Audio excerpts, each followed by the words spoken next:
Hey everyone, this time on Tim Talks Audio, we're going to go over the controls you'll find in your typical delay plugin. We were recently talking about the different kinds of reverbs and the sounds that they impose, depending on what style you choose, whether it be a room, a plate, a hall, etc., etc. Now we're going to go into some of the typical controls you'll find in any delay plugin. Let's dive into the DAW and take a look. Here we are inside the session, and you can see there's a lot of plugins open right now. And I'm doing this to show that a lot of the controls are the same, and you'll find the same controls amongst lots of different delay plugins. I have 3 of the stock plugins from Presonus on the right side of the screen, and 2 third-party ones, the repeater from Slate Digital and the H delay from Waves. The 3 stock plugins I have on the right side of the screen are part of the Pro and Artist versions, but if you have Prime, you have this one right here, Beat Delay, so you'll be able to keep along as well. None of this will get past you because you don't have the third-party VST add-on. You have Beat Delay, and everything that we're going to talk about is also in here. Okay, so let's start talking about some of the controls.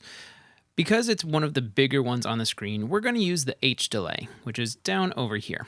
First thing you'll find on pretty much every delay plugin is your wet dry knob. This is if you're putting an instance of the plugin straight on somebody's track, you can blend how much of the wet and dry signal is going onto that track. Here I have everything set up on effect buses, so I leave everything to 100%, and then I have that go to an effect bus.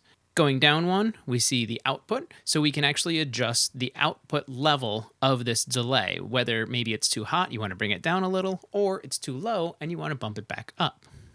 Here's something we'll find on the H delay, and this is the analog selector. This imparts some of the analog sounds you would hear in like hardware, and you have the option of turning it off on here.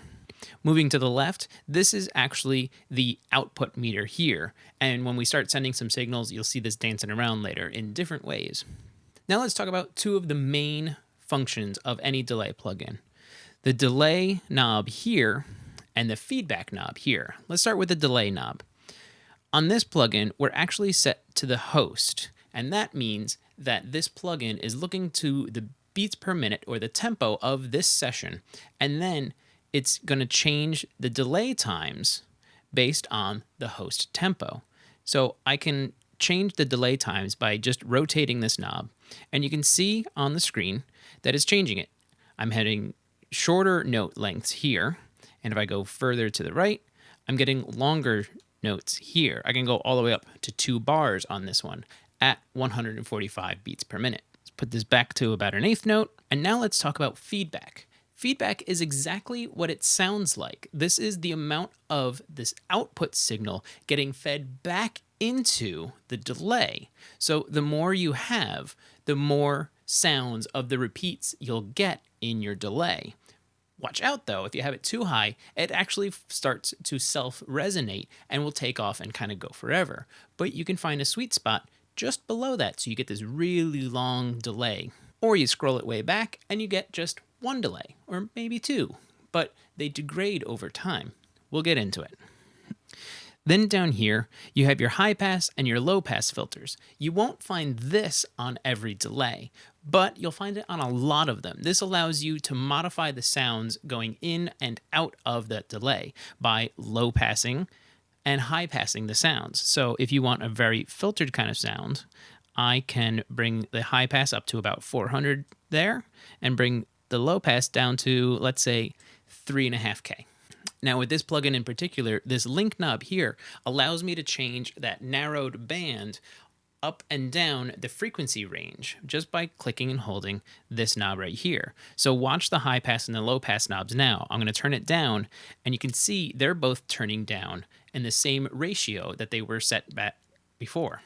If I turn it up, then they slide around. It's taking that band of frequencies and shifting it around. Maybe there's this weird resonance that's happening in this frequency range and you want to get out of it, but you want to keep that high and low pass going on. So you just shift your range over and maybe you can start cutting out some of those resonances.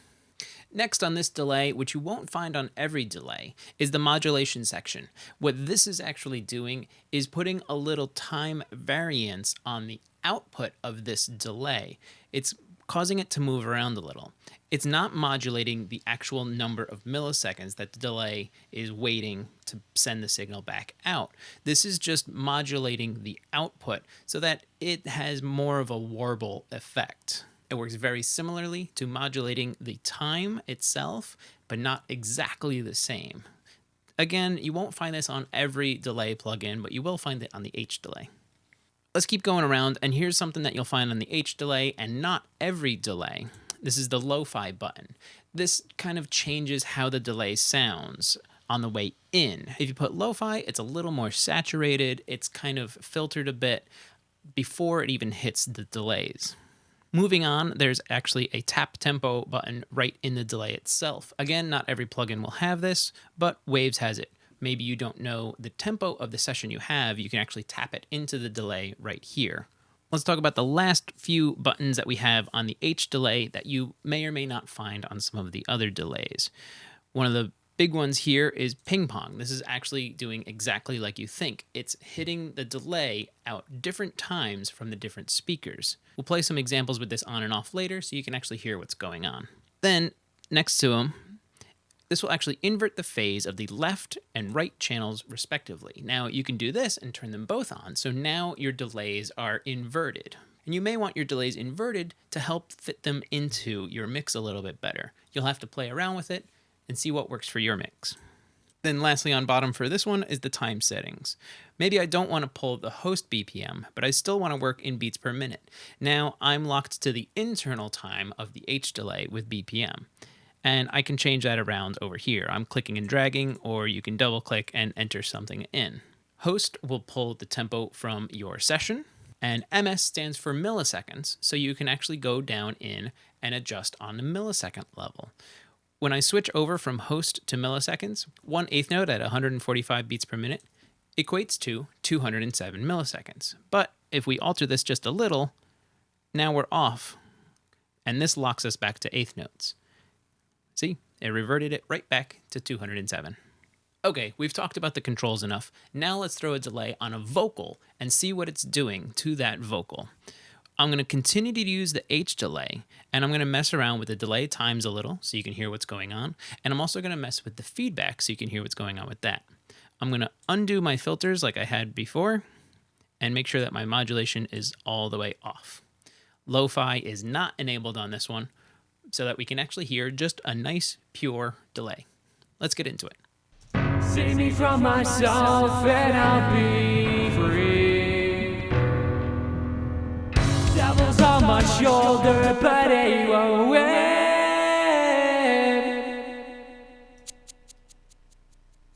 So there we go. That was an eighth note. Let's crank this up to a quarter note. Save me from myself and I'll be free. Maybe you like the quarter note, but that instant right there, that was way too many delays. To change how many delays you have, you turn the feedback up and down. Let's adjust the feedback to change how many delays we're actually getting. This one starts off on 60 on their scale of 0 to 200. So let's bring it all the way down to 20 and see how that sounds. Again, this is soloed, but we'll put it back in the mix later. Save me from myself and I'll be free. Way fewer. Let's put it back to 60 and compare. Save me from myself and I'll be free. And if we scroll it all the way down to 0, we're just going to get one hit. Save me from my. See, I stopped it myself, and you can hear it stop with just one delay. Let's leave it at like 30, and let's mess with the filters a little and see how it actually changes the sound.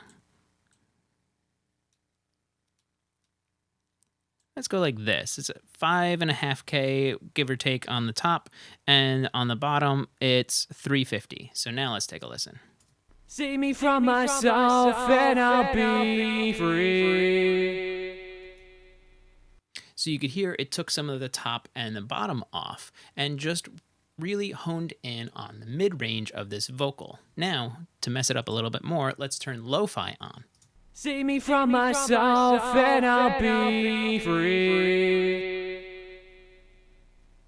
So you could hear it was a little saturated on the way in and then filtered on the way out as well. This is a combination of the lo-fi and the filters. Then let's adjust our modulation. I don't want to go too crazy, but I do want to emphasize what this is doing. So I'm going to turn the depth up a bit, but the rate is really low.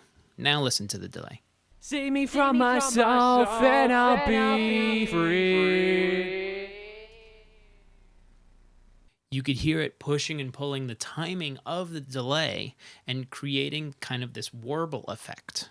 If this is very subtle, it can actually play into your delays very nicely. Save me from myself and I'll be free. Creating almost a creepy effect. All right, let's get away from the H delay and actually just change over to the beat delay and see what we have going on here. So we can see a lot of the similar things. Here's our mix control here, our high cut and our low cut. Then we have their feedback right here. Over here where it says beats is where we change the delay time itself. Right now it's set to a quarter note, but you can scroll this down to an eighth note or scroll it up to a half note, all the way up. This one goes up to 4 bars of delay time. So it's going to wait 4 bars before you hear that first delay. Then there's an offset percentage, almost doing what the modulation was doing on the H delay. So I can actually have it be a little early, or I can have it be a little late. But it's still going to be right now set to a quarter note, which I just changed it back to. Over here is the width control of the beat delay. Now, as its default, it comes in as mono, but you can adjust this to be a full stereo delay. If I was using this delay on some background vocals, it would push those background vocals to their respected spots in the stereo field. Because I'm doing a lead vocal right now, it's keeping everything right up the middle because it's just a mono source. But what you can do on here is actually put it to the left and make it a ping pong delay. Save me from myself. But it didn't ping pong. Here's why. Down here, the ping factor. When it's set in the center, the multiplier is the same. So there really is no ping pong happening. If we slide this, now we can make it a dotted note or a double note. We can go the other way and put it into a triplet style or even down to a half. Let's take a listen to dotted. Save me from myself. Do you hear it hitting the left to the right? It's ping-ponging. If we put this up even further and then take a listen. Save me from myself and I'll be free. You can hear the delay going left to right as it's happening. This is what ping-pong is. Then lastly, on the beat delay, over here is the cross delay. This actually allows you to modify the input of the delay. So if I want the left side to come out of the delay first, I'm favoring the left side by 30 milliseconds. It's actually just delaying the input of the right side by 30 milliseconds. I took off the ping pong because we have the same, but you'll still hear a slight change. Listen, the left will hit first. Save me from myself and I'll be free. That was a 30 millisecond wait from the left to the right speaker. We're not going to go through all of the delays that I have on the screen right now, but I hope you've been looking around because a lot of the controls that we've been talking about are on a lot of these different delays, including some of the other stock Presonus ones. On the H delay, it's lo-fi, but on the repeater, it's called color. Feedback is universal as well as delay. Here's the ping pong for the repeater, the ping pong for the H delay. Here's our filters, and even on the repeater, you can link your filters or unlink them as you see fit. And you can change the width of the pan on the repeater with these knobs here. And here's your mix knobs. But mix knobs, like we said before, they're pretty universal. Here it is on the analog delay and on the groove delay down here. Next time you go into one of your mix sessions, play around with delay. Find out what settings you like. And don't feel like you need to only use one delay. You can have multiple instances of delay happening. Like I said earlier, I like to have my delays on a bus. This way I can actually have multiple buses. You can see in my session down here, I have a quarter note delay and an eighth note delay, and I even have a slap. Slap is slightly delayed. Honestly, if you wanted to go by beats per minute, you might go with like a 64th or a 32nd note. That's kind of around the range of where a slap delay comes in, and it's literally hit, hit, hit, hit. It's very fast where it happens. Like we did in the reverb video last week, and I'll put a link to that in the description, you can actually have one delay feeding into another to alter the sound of that delay. Or you can blend multiple delays together, especially when they have different times like I have in my session right now. And once again, vocals aren't the only thing that can go into delay. You can throw guitars into delay and they love it, especially on solos.